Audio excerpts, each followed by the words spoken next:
주님께 감사하며 주님 늘 채우시고 늘 보신 그 은혜에 너무 감사드립니다. 나는 자식들에게 감사와 고백하는 마음으로 오늘 이 예배 시간 가운데 주님을 바라보고 주님께 찬양하며 저희의 예배를 주님 도와주십시오.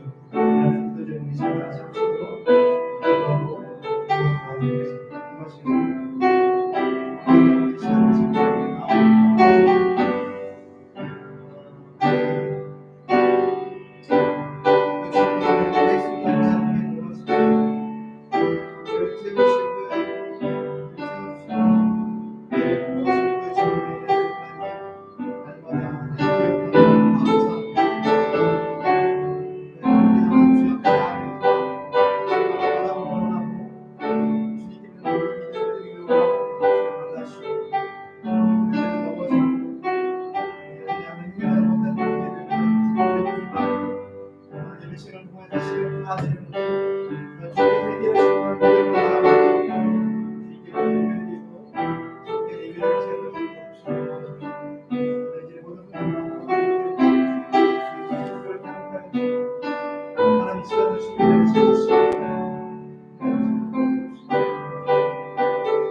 다짐으로 5월 15일 주일 예배를 하나님께 드리겠습니다.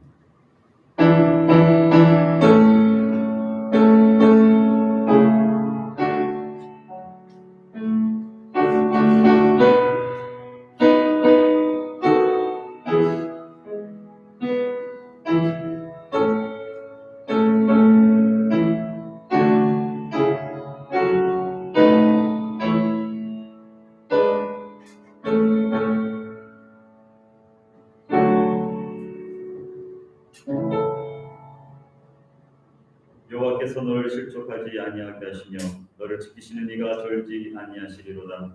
이스라엘 지키시는 이는 졸지도 아니하시고 주무시지도 아니하시리로다. 여호와는 너를 지키시는 이시라.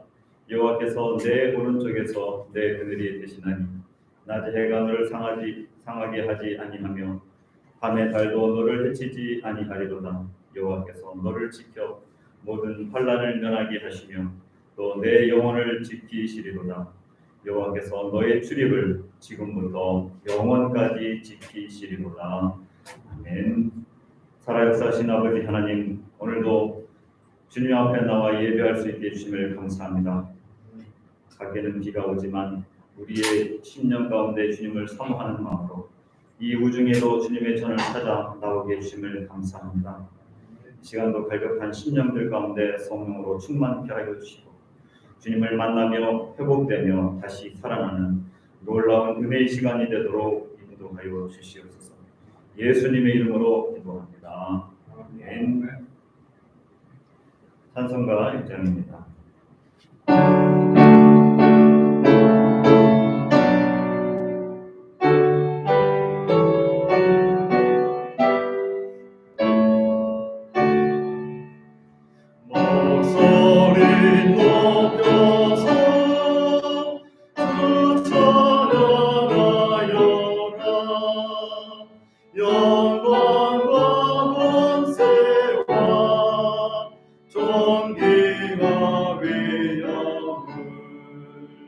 오늘이 다스리시는 만왕의 왕께 돌려라.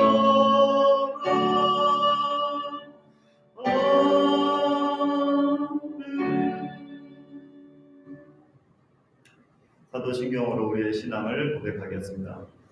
전능하사 천지를 만드신 하나님 아버지를 내가 믿사오며 그 외아들 우리 주 예수 그리스도를 믿사오니 이는 성령으로 잉태하사 동정녀 마리아에게 나시고 본디오 빌라도에게 고난을 받으사 십자가에 못 박혀 죽으시고 장사한 지 사흘 만에 죽은 자 가운데서 다시 살아나시며 하늘에 오르사 전능하신 하나님 우편에 앉아 계시다가 저리로서 사는 자와 죽은 자를 심판하러 오시리라. 성령을 믿사오며 거룩한 공예와 성도가 서로 교통하는 것과 죄를 사하여 주시는 것과 몸이 다시 사는 것과 영원히 사는 것을 믿사옵나이다. 아멘. 교도문 12번입니다. 찬송가 뒷면에 있는 교도문 12번, 시편 19편입니다.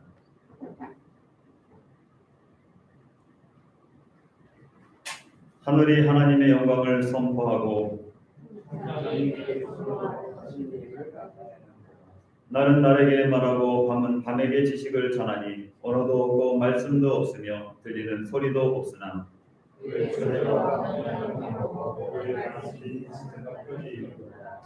여호와 율법은 완전하여 영혼을 소성시키며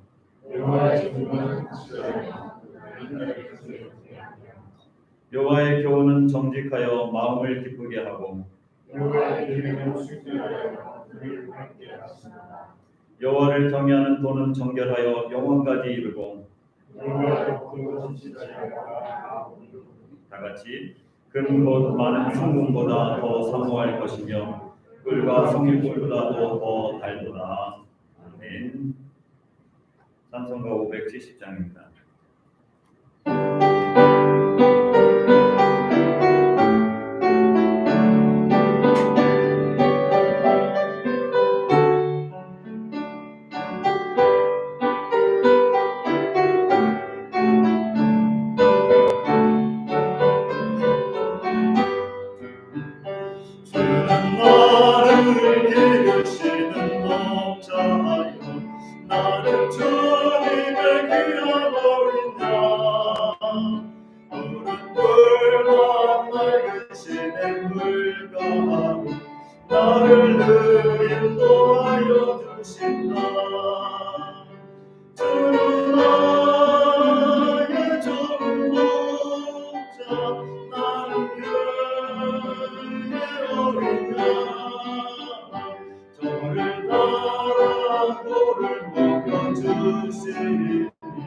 내게 부족함 전없소나.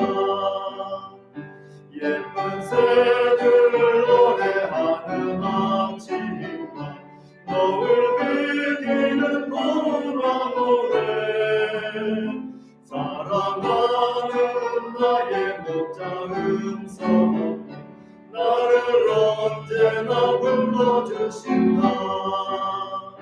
주는 나의 좋은 목자, 나는 그의 어린 양.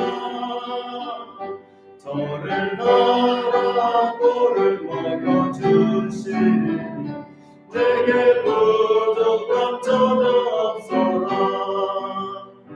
못된 짐승 나를 밟지 못하고 거친 비바람 삼지 못하리. 나의 주님 강한 손을 걸치사 나를 주야로 지켜주신다. 주는 나의 좋은 목자, 나는 그의 어린 양. 저를 따라 꼴을 먹여주시니 내게 부족함 전혀 없어라.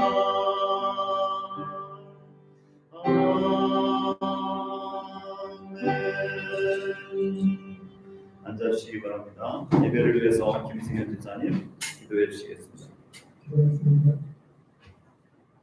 하나님, 장마로 힘든 눈에 말씀을 폈고 외부에서는 계속되는 기회가 있을 때 있었지만 예고에 같지 않게 하루하루가 지나가는 나를 보면서 사람이 아무리 뛰어난 기술이 있더라도 예측할 수 있는 한계가 있구나, 그럴 수밖에 없구나라는 것을 실감했던 한 주가 되었습니다.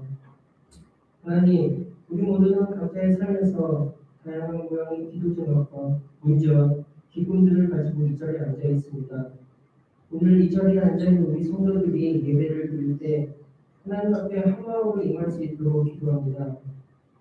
사람의 기술로 예측할 수 없는 자연의 섭리가 있는 것처럼 우리 스스로 이해하고 예측할 수 없는 인생의 한계를 깨닫고 하나님을 의지할 수밖에 없는 연약한 존재임을 깨닫게 되는 시간 되게 하여 주십시오. 우리가 가지고 있는 모든 기도 제목들이 우리 스스로 해결하지 못하거나 이해할 수 없기 때문에 하나님을 의지하고 하나님 앞에 가지고 나온 것일 텐데 하나님 그러한 기도 제목조차 먼저 주님 앞에 내려놓고 이 예배 시간 주님이 어떤 분인지 먼저 묻는 시간이 되기를 기도합니다. 먼저 인격적으로 하나님을 경험하고 하나님과의 만남을 통해 하나님의 우리 인생에 계획하심을 깨닫는 시간이 될 수 있도록 도와주십시오. 하나님 우리가 가지고 있는 문제들이 오늘 말씀으로 이해되고 설명되게 도와주시고 은혜 내려주시고 또한 이를 통해서 하나님은 내 기도대로 일하는 분이 아니라 하나님의 뜻대로 나를 바꾸어 가시는 분임을 고백하고 인정하는 인생 될 수 있도록 도와주십시오. 오늘 예배를 통해서 하나님의 계획이 무엇인지 호기심을 가질 수 있는 시간이 되게 될 수 있도록 도와주시고 우리 인생에 대한 호기심이 생길 때 믿음으로 따를 수 있는 그런 믿음이 될 수 있도록 도와주십시오. 축복 내려주십시오. 우리의 부족함 때문에 내 중심에 맞춰져 있던 기도 제목들이 있다면 이제는 하나님 계획 속에 기도 제목으로 하나하나 만들어가는 시작의 시간이 될 수 있도록 오늘 예배를 인도하여 주세요. 성령님의 세밀한 속성의 힘을 놓치지 않는 예배 시간을 소원하며 이 모든 말씀 살아계신 예수 그리스도의 이름으로 기도드렸습니다.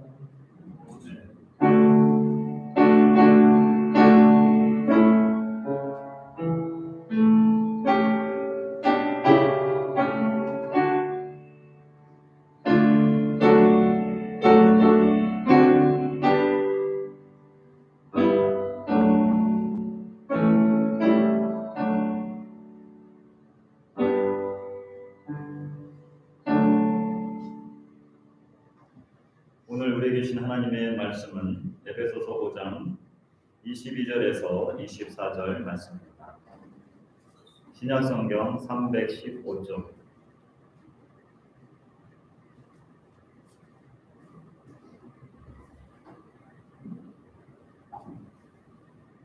전효원 지사님이 좀 도와주시죠. 에베소서 5장 22절에서 24절 말씀. 우리 한 목소리로 같이 읽도록 하겠습니다. 시작. 아내들이여 자기 남편에게 복종하기를 주께 하듯 하나 이는 남편이 아내의 머리되니 그리스도께서 교회의 머리됨과 같으니 그가 바로 몸의 구주시니라. 그러므로 교회가 그리스도에게 하듯 아내들도 범사에 자기 남편에게 복종할지니라. 아멘. 찬송가 293장입니다.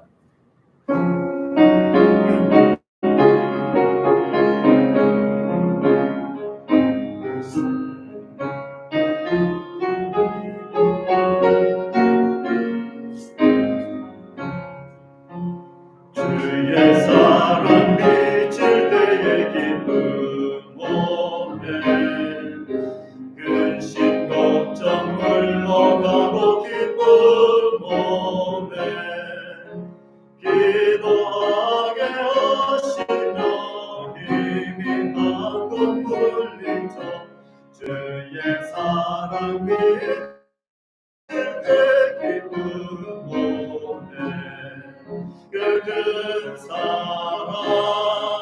내 맘속에 평안하게 비칠 때에 찬송하네. 그 사랑 내 맘속에 완벽함과 기쁨 주네.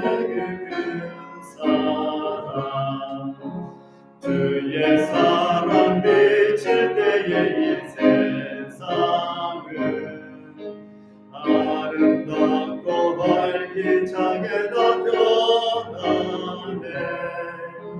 화평 중에 내 영혼 영광스러운 새 생명 다시 찾게 되었네. 그 큰 사랑, 그 큰 사랑 내 맘속에 충만하게 빛을 그의 찬송하네.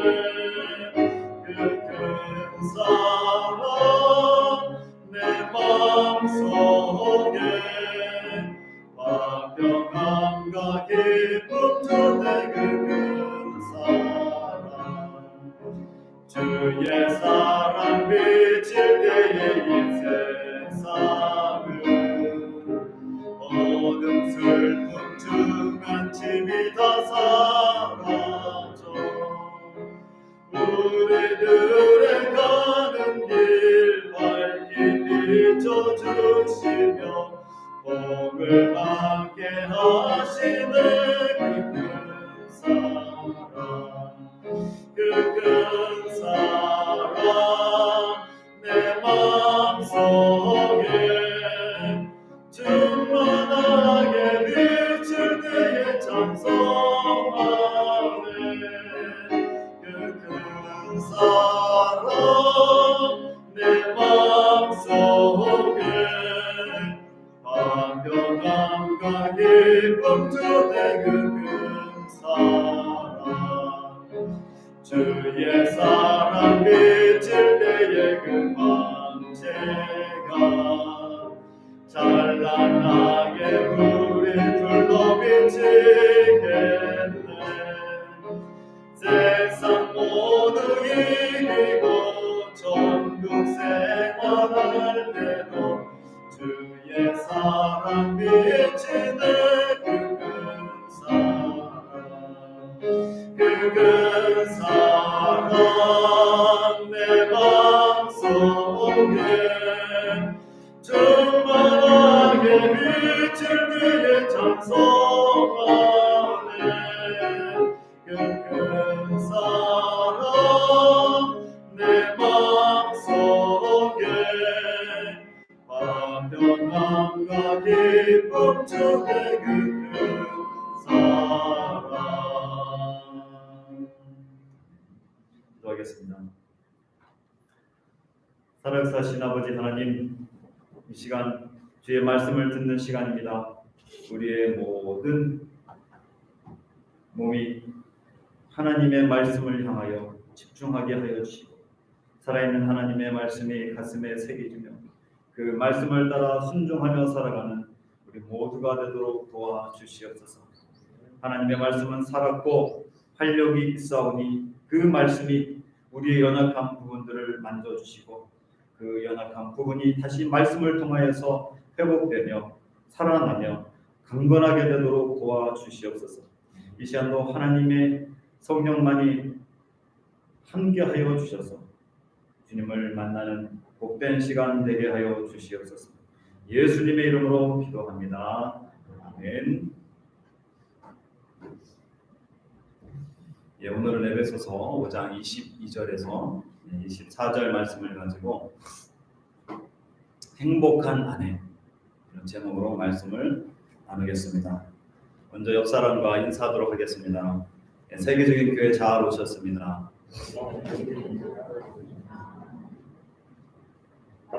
예, 또 인사하겠습니다. 당신도 세계적인 사람입니다.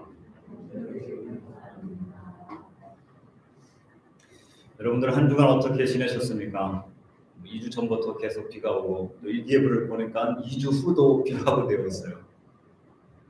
한국에 전화를 해봤더니 어머니는 비가 안 온다. 너무 비가 안 와서 지금 마늘이 죽어가고 있다. 그래서 야, 이제 난 정말 마늘 심어야 되나? 네, 그런 생각을 갖기도 했습니다. 5월은 가정의 달입니다. 계속 지난주에는 이제 어버이에 대한 것을 말씀을 나누고 2주 동안에는 행복한 아내 그리고 다음 주에는 행복한 남편 이렇게 말씀을 나눌 계획입니다. 사실은 이 말씀은 제가 목회를 할 때 주일 예배 가운데서 설교를 한 적이 없는 것 같아요. 왜냐하면 주례를 할 때는 많이 했습니다.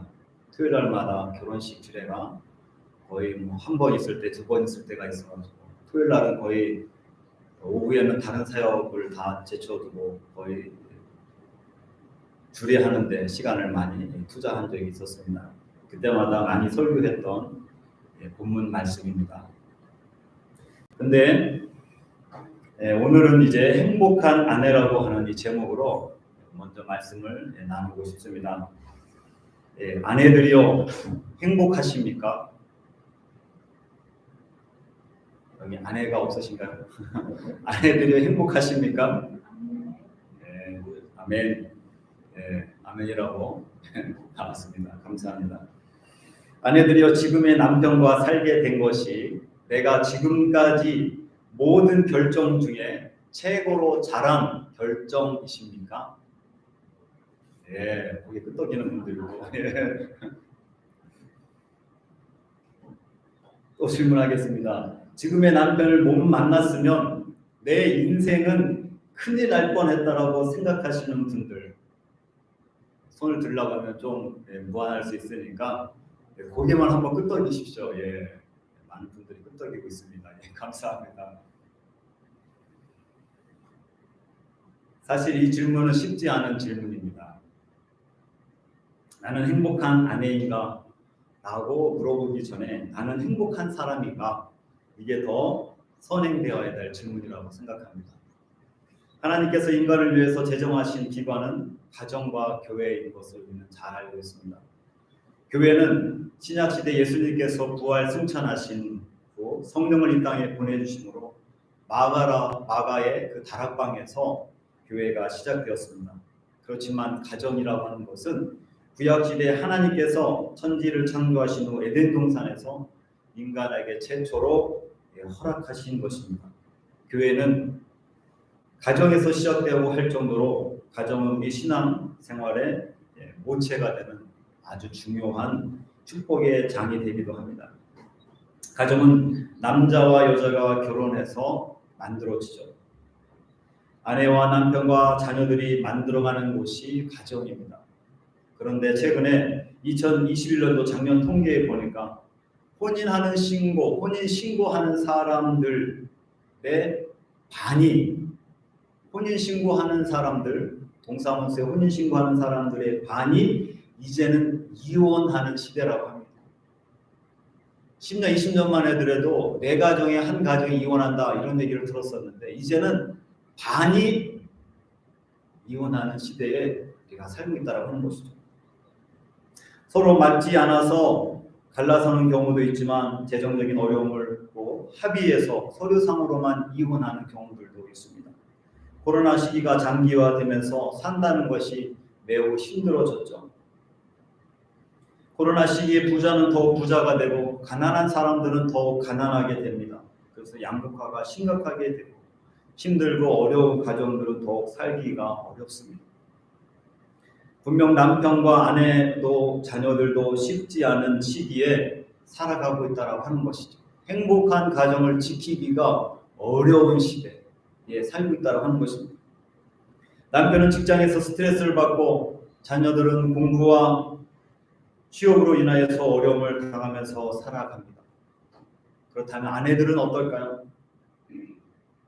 남편의 힘들과 자녀들의 어려움을 지켜보면서 가족 구성원들이 행복하도록 지원해야 하는 아내는 누구보다도 더 힘든 자리에 있다라고 하는 것이죠. 되지도 나지 않는 가정일에다가 남편과 자녀를 무한히 지원 사격을 해줘야 된다라고 하는 것. 사실 힘들 시간조차도 어느 때는 사치조차 느껴질 때도 있습니다. 여기에다가 아내도 일을 하는 맞벌이라면 그 고통과 어려움들은 갑절이 될 수도 있다라고 하는 것이죠. 가정에서 아내가 행복하다면 남편과 자녀들도 안정된 삶을 분명히 살아갈 것입니다. 우리는 역사 이래로 소중한 가정들이 깨어져가는 이 슬픈 현실 속에 살아가고 있습니다. 영적으로는 가게에 흐르는 죄의 이전 때문에 가게가 깨어지기도 하고 부부가 자신들이 자라난 환경 속에서 받은 상처 때문에 또 가정이 깨어지기도 하고 실망되고 불만스러운 결혼 생활 때문에도 깨어지게 됩니다. 요즘은 또 코로나 시대에 장기화되면서 경제적인 요인 때문에 불화를 겪고 깨어지기도 하고, 자녀들의 문제나 시댁이나 처가 등 주위 친척들과의 갈등 때문에 깨어지기도 하며, 갖가지 시험과 유혹 때문에 가정이 불행해지는 경우도 있습니다. 결혼 생활을 연구하는 곳에서는 수백 가지의 요인들을 아마 이야기할 수 있겠죠. 그러나 사랑하는 사람을 만나서 결혼만 하면 모든 것이 자동적으로 행복한 삶이 시작되는 줄 알았는데 그러지 못했다라고 하는 것입니다. 어느 작가는 행복한 결혼 생활을 유지하기가 얼마나 어려운지 다음과 같이 표현하였습니다. 20대에는 행복의 꿈에 부풀러서 신이 나서 살고, 30대는 서로에 대해서 실망을 느끼며 환멸을 참으며 살고, 40대는 모든 것을 포기하고 마지못해 체념하며 살고, 50대에는 서로 없어서는 안 되니까 의지하는 마음으로 살고, 60대는 서로 안 됐다고 생각되어 가여워서 살고, 70대는 지금까지 참고 살아준 것만 해도 고마워서 산다.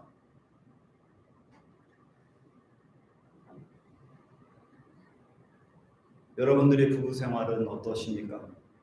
어느 가정은 그래도 행복한 부부 관계를 회복하기 위해서 심리 치료를 받는다든지 가족 지도를 받기도 합니다. 그리고 부부끼리 대화를 좀 하라고, 그러면 관계가 회복될 수 있다라고 해서 대화를 하려고 했더니 오히려 부부싸움이 더 생겼다, 그런 이야기를 하죠. 떨어져 있을 때는 그나마 덜 싸웠는데 이 코로나 시대에 집안에 같이 붙어 있으니까 더 싸우게 돼서 이혼율이 더 높아졌다라고 하는 얘기도 있습니다.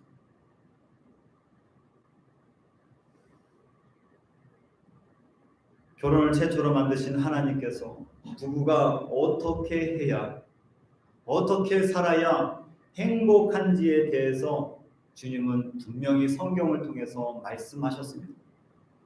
성경에서 부부관계에 대해서 집중적으로 말씀하시는 곳은 고린도전서 7장, 그 다음에 에베소서 5장, 골로새서 3장, 베드로전서 3장에 나와 있습니다. 이 말씀들을 찾아보면 같은 말씀을 계속적으로 반복해서 권면하시는 것을 볼 수가 있습니다. 이 원리는 너무나도 중요한 교훈입니다. 그 원리들 중에 먼저 아내들에게 하시는 말씀, 오늘 먼저 듣고자 합니다. 아내가 순서상 먼저 나옵니다.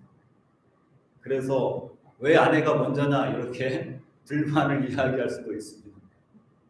창조 원리로서 남편이 먼저 나와야 하는데 왜 아내가 먼저 나오느냐?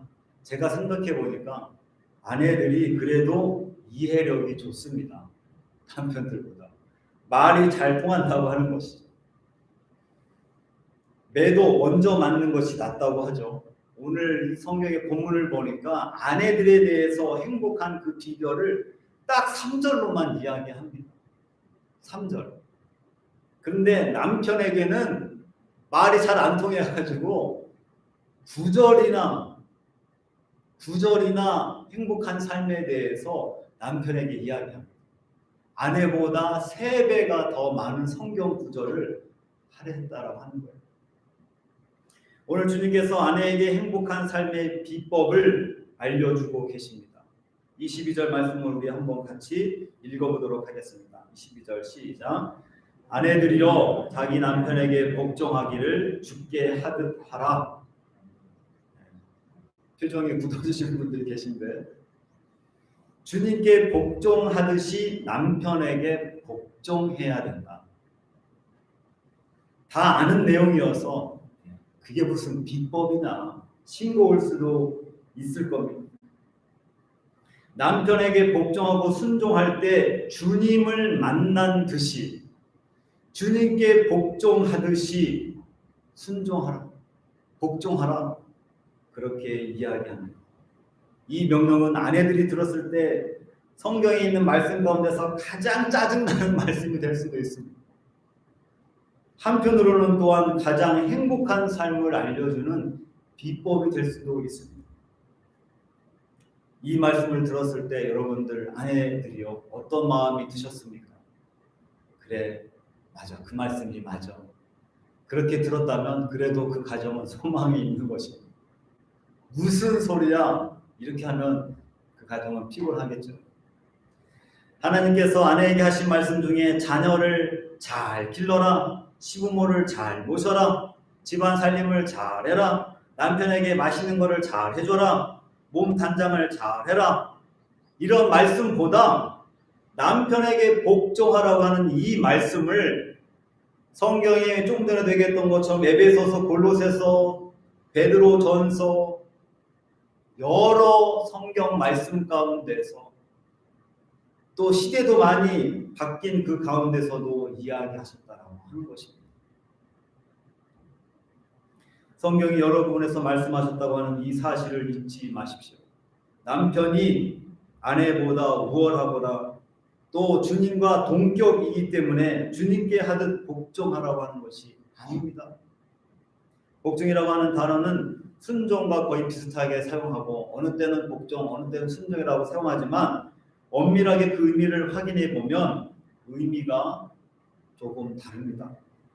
순종이라고 하는 것은 이미 직분이나 직책에 있어서 차이가 나는 사람에게 그분의 뜻을 따라 하는 것이 순종이라고 하면, 복종이라고 하는 것은 동등한 사람이지만 한쪽이 아래로 내려가서 상대방의 뜻을 따르는 것, 그것이 복종의 의미입니다.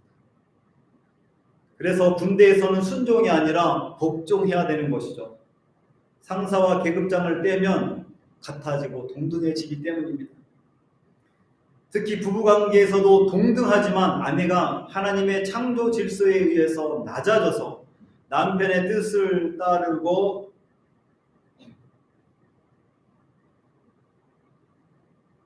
마치 주님의 뜻을 따라서 하는 것처럼 하라고 그렇게 이야기하십니다.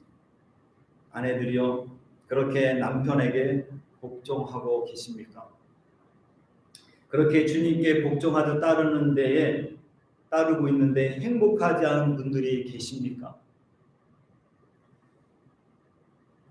사람들이 왜 아내가 남편에게 복종하지 않을까? 그 이유들을 여러 사람들이 조사를 했겠죠. 그 조사한 자료에 의하면 첫째, 많은 아내들이 남편이 이해되지 않거나 존경스럽지 못해서 복종이 안 된다. 제일 많이 나온다고 하는 것입니다. 두 번째, 유교의 가부장적 문화 속에서 너무 불욕적인 맹종을 받아서 살아왔기 때문에 복종이라고 하는 그 단어가 자체의 거부감부터 느껴진다. 그래서 복종이 안 된다. 세 번째는 심적으로 볼 때 여자 마음속에 자리 잡고 있는 자존심이 복종을 가로막는다. 네 번째, 궁극적으로 성령 충만하지 못할 때 남편에게 복종이 안 된다라고 하는 것입니다. 오늘 본문 바로 위에 부분에 보면 18절에 5장 18절에 보면 술 취하지 마라. 이는 방탕한 것이니 오직 성령의 충만함을 받으라. 그리고 그 밑에 성령 충만했을 때의 여러 가지 현상들을 설명합니다. 그리고 마지막 21절에 보면 그리스도를 경외함으로 피차 복종하라. 성령에 충만했을 때는 그리스도를 경외함으로써 서로 복종한다라고 하는 것입니다. 성령에 충만하면 주님을 경외함으로써 복종하게 된다라고 하는 것이죠. 복종한다라고 하는 말 속에는 남편을 사랑함으로써 기쁨으로 섬긴다라고 하는 그 뜻이 포함되어 있습니다. 아내가 남편에게 복종해야 되는 이유가 무엇일까? 아내들 중에는 남편의 말을 고분고분 들으면서 살아가는 사람들, 그 사람들에게는 두 가지 이유가 있다고 합니다. 첫 번째는 남편이 폭력적이거나 무섭고 강력하기 때문에, 그래서 고분고분 남편의 말을 따른다라고 하는 것입니다. 두 번째는 남편이 아내에게 잘해줄 때 그때 남편에게 복종한다라고 하는 것이죠. 그러나 이런 것들은 성경적이지는 않습니다. 이런 부분들은 오래 못 가거나 또한 한쪽이 병이 들어서 부부관계라든지 가정이 깨어지게 된다라고 하는 것입니다. 오늘 본문에서는 아내가 남편에게 복종해야 하는 이유에 대해서 설명합니다. 23절의 말씀 보니까 이는 남편이 아내의 머리됨이다.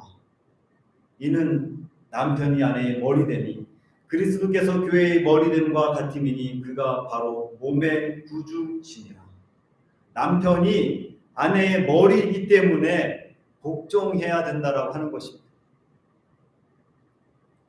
쉽게 생각하면 자동차의 운전사와 같다라고 할 수 있어요. 같이 타고 가는 사람들이 조수석에 탄 사람이 이 길 아닌데? 이쪽 길로 가야 되는 거 아니야? 그러면 운전수가 뭐라고 합니까? 운전수가 아니야. 운전하는 사람이 운전하는 대로 가게 되어 있습니다. 한 가정의 남편이 아내의 머리라고 하나님이 말씀하십니다. 그것이 그리스도께서 교회의 머리됨과 같다. 머리신 그리스도와 교회가 갖는 관계를 한번 잘 생각해 보십시오. 몸인 교회는 아주 세밀하게 머리신 그리스도 예수가 인도하시는 대로 움직이게 되어 있습니다. 그것이 정상적인 교회인 거죠.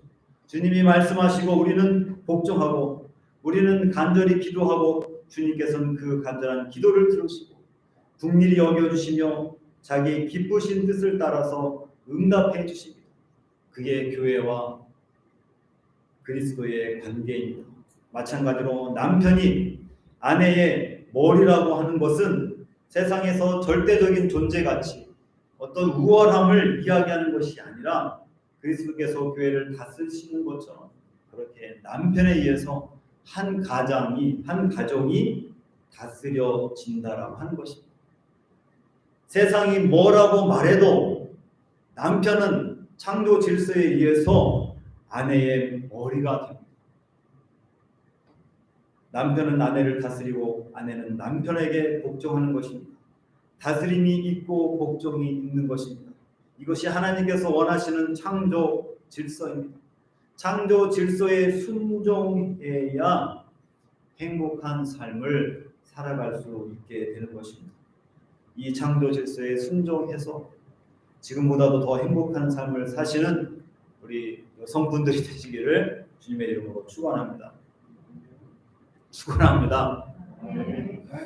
오늘 아내들이여 남편에게 복종해야 하는데 남편이 사랑해주고 잘 챙겨주고 말하지 않아도 마음을 시원하게 해주고 생활비도 많이 줄 때 그때는 자동적으로 복종하고 싶은 마음이 생기겠죠. 그런데 오늘 24절 말씀에 보니까 범사에라고 되어 있어요. 범사에. 24절 말씀을 보겠습니다. 그러므로 교회가 그리스도에게 하듯 아내들도 범사에 자기 남편에게 복종할지니라. 교회가 예수 그리스도에게 범사에 복종하고 순종하듯이 아내들도 남편에게 범사에 복종하라고 하는 것입니다. 범사는 모든 일에 있어서라고 하는 뜻이죠. 그런데 살다 보면 때때로 의견이 일치하지 않을 때도 있고 살다가 보면 지극히 현실적인 문제에 부딪혀서 언쟁도 하게 되고 의견이 나누어져서 합의를 봐야 하는 경우도 생깁니다. 이런 것들이 안 된다라고 하는 것이 아니라 중요한 것은 아내들의 마음속에 있는 성향, 경향성 그것을 말하는 것입니다.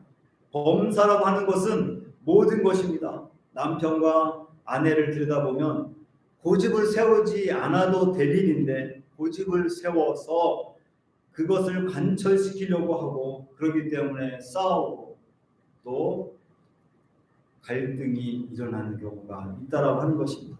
이런 경우에는 아내가 잘못한 것입니다.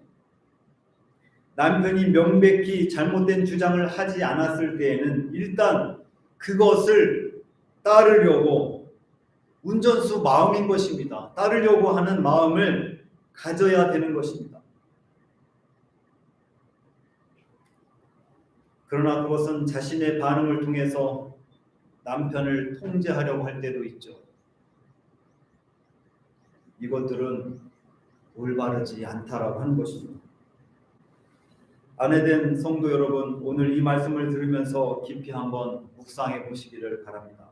남편의 말에 대해서 남편의 말이라고 하는 사실 때문에 하자가 없는 한 순종하며 살려고 하는 그 성향, 그 마음이 여러분들 마음속에 흐르고 있는지, 그것이 중요한 문제입니다.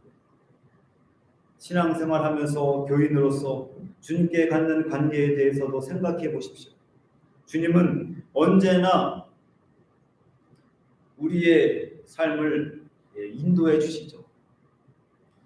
우리에게 좋은 일을 명하실 때는 아멘이라고 하면서 우리가 그것을 하려고 합니다.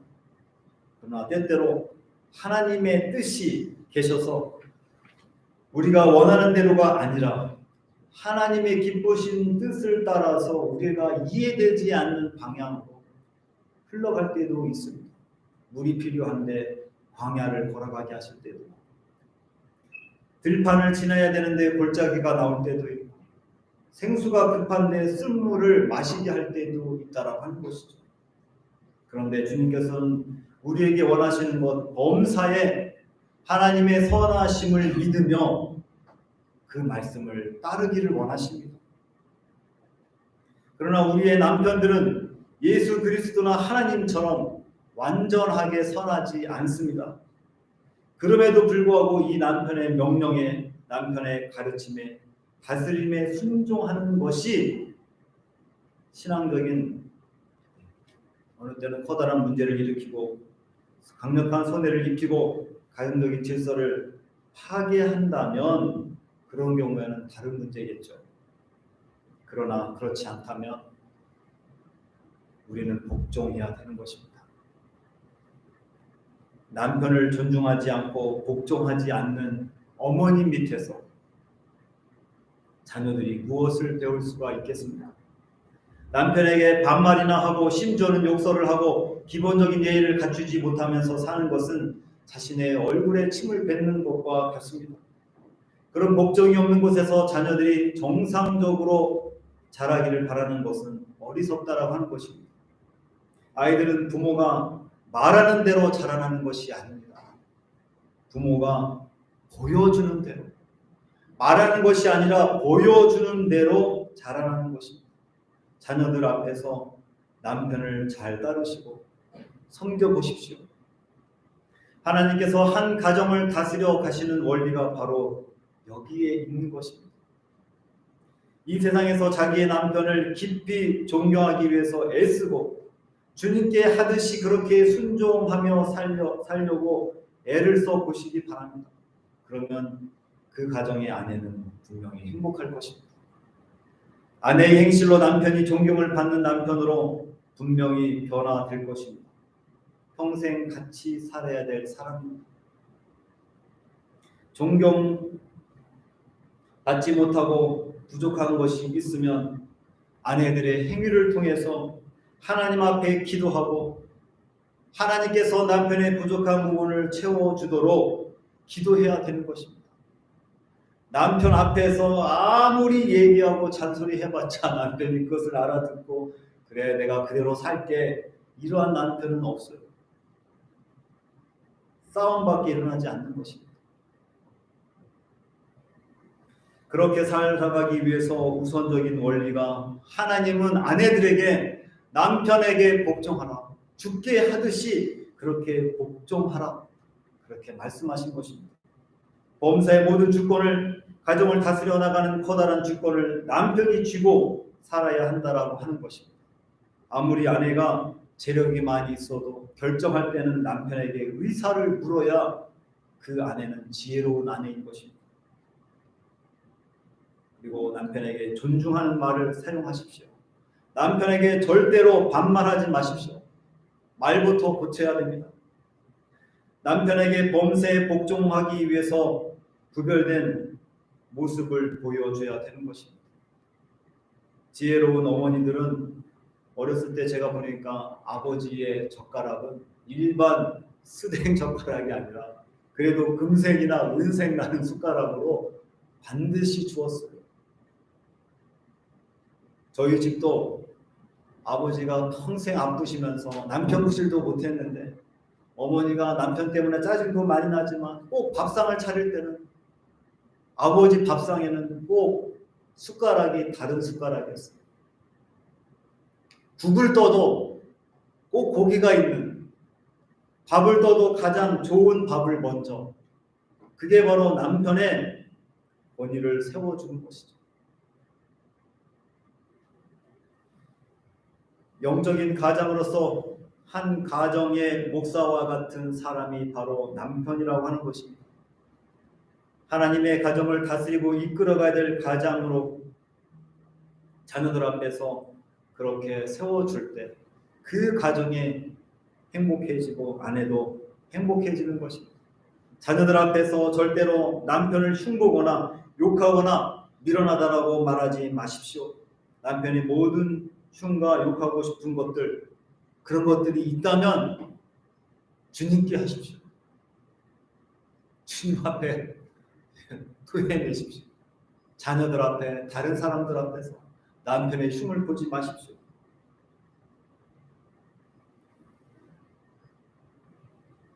그리고 나서 하나님 앞에 기도하십시오.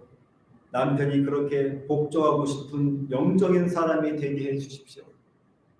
남편이 하나님을 경외하는 사람이 될 수 있도록 기도하십시오. 그것이 행복한 아내의 모습입니다. 잠언 31장 28절에서 29절 말씀에 보면 그 중간부터 이렇게 되어 있습니다. 그의 남편은 칭찬하기를 덕행 있는 여자는 많으나 그대는 모든 여자보다 뛰어나다 하느니라.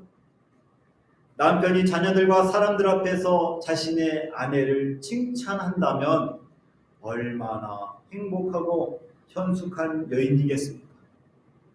아내들이여 죽게 하듯 남편에게 복종하시고 너나 잘해 말하고 싶을 때는 남편이 아내의 머리됨을 기억하십시오. 복종하고 싶지 않은 상황이 생길 때에는 범사에 이런 상황에도 복종하라고 하는 주님의 말씀을 기억하십시오. 그래야 이 땅에서 행복한 아내가 될 것입니다. 그런 행복한 아내들이 되시기를 주님의 이름으로 축원합니다. 예, 남자들만 아멘하는 것 같은데 다음 주에는 우리 아내들이 크게 아멘을 좀 있습니다. 기도하겠습니다. 살아 역사하신 아버지 하나님, 남자와 여자를 주님께서 짝지어 주시고 한 가정으로 세워주심을 감사합니다.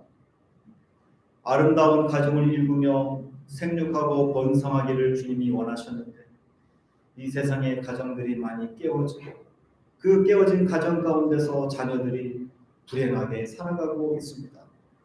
하나님께서 아내들에게 행복의 원리, 죽게 하듯 남편에게 복종하라 말씀하신 이 귀한 말씀, 그 이유는 남편이 아내의 머리가 되며 그리고 기분 좋을 때뿐만이 아니라 좋은 상황일 때만이 아니라 범사에 복종하라고 하셨던 이 귀한 비밀을 가슴에 새기며 이 땅에 살아가는 동안 주님께서 허락하신 이 가정들이 행복한 가정, 행복한 아내로서 살아갈 수 있도록 도와주시옵소서.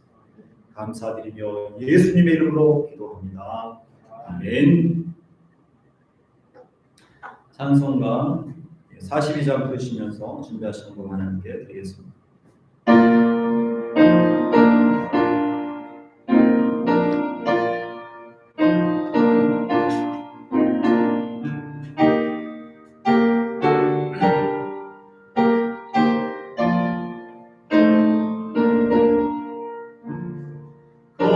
거룩한 주님께 예배를 드린 새 무릎을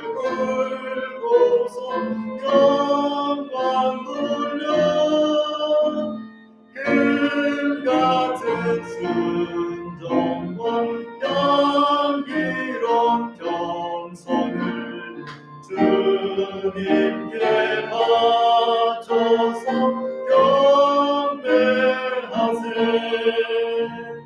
주 앞에 삼가서 겸손히 행하며 주 너를 언제나 돌보시는 말씀의 위로와 기도의 능함을 내 갈 길 바르게 인도하리. 주 앞에 설 때에 두려워 말아라. 가난한 우리를 도우시는 보배로운 진리와 온유한 사랑은 주님께 다 바친 귀한 예물. 떨면서 바치는 이 작은 예물도 주님은 귀하게 받으시는 오늘 당신하고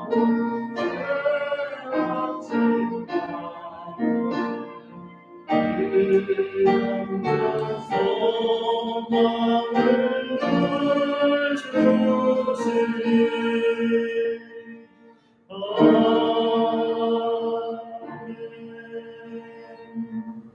기도하겠습니다. 살아계신 아버지 하나님, 주님의 은혜로 이 한 주간도 살았습니다. 우리에게 생명을 주시고 또 복음화 혈이 0.45%밖에 되지 않는 이 열악한 황무지와 같은 이 땅에서 살아가게 해주심을 감사합니다. 우리가 살아가고 존재하는 것만으로도 복음이며 또 그것만으로도 선교이며 그것만으로도 아버지 하나님 주님께서 주신 사명인 줄을 믿습니다. 힘들고 어렵게 이 땅에서 살아가면서 주님의 날을 기억하고 주님께 나올 때 구별하여서 예물을 드린 손길들, 11조 예물, 감사 예물, 선교 헌금 목적으로 된 모든 헌금들 하나님 기억하여 주시옵소서. 사람에게 보이기 위한 것이 아니며 주님께 받은 사랑이 너무 감사하여 주님의 약속을 붙들고 감사의 제목들을 잊지 않고 복음을 전하는 곳에 또 교회에 필요한 것들을 수리하며 사택을 준비하기 위해 하나님 앞에 드려진 모든 손길들 하나님께서 복내려 주시옵소서. 약속하신 축복이 믿음으로 드려진 손길들 가운데 그들의 가정과 그들의 후손과 사업과의 일터 가운데 나타나게 하여 주시옵소서. 간증하는 삶이 되도록 복내려 주시옵소서. 물질뿐만 아니라 하나님 앞에 숨어 봉사하는 사람들이 있습니다. 자신의 이름이 드러나지 않기 위해 아버지의 눈물로 기도하며 성전과 성도들을 위해서 수고하는 숨은 봉사자들 하나님은 아시오니 하나님께서 갚아주시고 그들의 수고가 헛되지 않도록 도와주시옵소서. 이 물들이 사용되지는 곳에 하나님 간섭하여 주시고 하나님께 영광이 되며 생명을 살리며 세상을 아름답게 하는 곳에 이 귀한 물질들이 잘 사용될 수 있도록 도와주시옵소서. 감사하며 예수님의 이름으로 기도합니다. 아멘.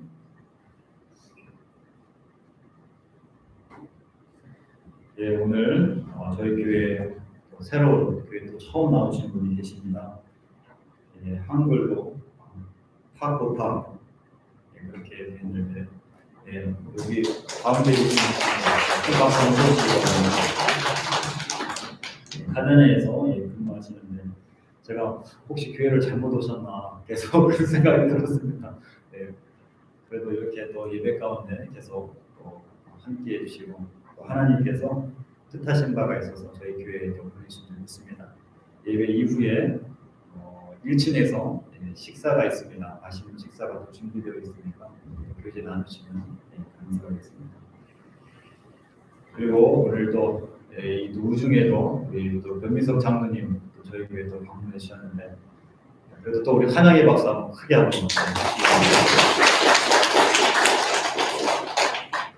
또 지난번에도 두 번째 우리 또 수건을 또 보내주셔서 지금 또 많은 분들이 잘 사용하고 있습니다. 너무나 또 감사드리고 또 우리 김은희 권사님 오랫동안 또 한국의 어머님 또 병약하셔서 또 섬기시고 또 이렇게 오키나와에 또 오셨습니다. 큰 환영의 박수 한번 쳐주시기 바랍니다. 저희 교회는 그냥 우리 권사님들도 다 본토에 그냥 한국에 다 파견 중이십니다. 그래도 이렇게 또 건강한 모습으로 또 뵙게 돼서 너무 감사합니다. 다른 광부들 여러분들 주보를 참조해 주시고요. 이번 주 우리가 제일단위교회 100개 교회 중에서 나고야 교회와 나고야 미나미 교회를 위해서 우리가 집중적으로 기도합니다. 수요 기도회 때도 기도하니까 여러분들도 있는 삶의 자리에서 주보에 나와 있는 우리 제일단위교회 나고야 교회와 나고야 미나미 교회를 위해서 기도해 주시면 감사하겠습니다. 다른 광고는 없습니다. 우리 다 같이 일어나셔서 화성의 노래 주만 바라볼지라 이 찬양하고 축도로 예배 마치도록 하겠습니다. 주만 바라볼지라는 일본어로 찬양하겠습니다.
이제는 우리 주 예수 그리스도의 은혜와 하나님 아버지의 극진하신 사랑하심과 성령의 교통하심이 오늘 하나님의 말씀을 듣고 행복한 사람, 행복한 아내, 행복한 남편, 행복한 가정이 되기를 다짐하고 소원하며 삶의 자리로 돌아가는 성도들과 가정에서 영상으로 예배드리는 성도들, 한국에서 예배드리는 성도들, 온 땅에 흩어져서 한 영혼을 살리기 위해 복음을 전하는 우리 선교사들, 그리고 전쟁으로 인하여서 폐허가 되며 난민의 삶을 살며 예배드리고 있는 우크라이나 성도들 머리 위에 이제로부터 영원토록 함께 계시길 간절히 축원하옵나이다. 아멘.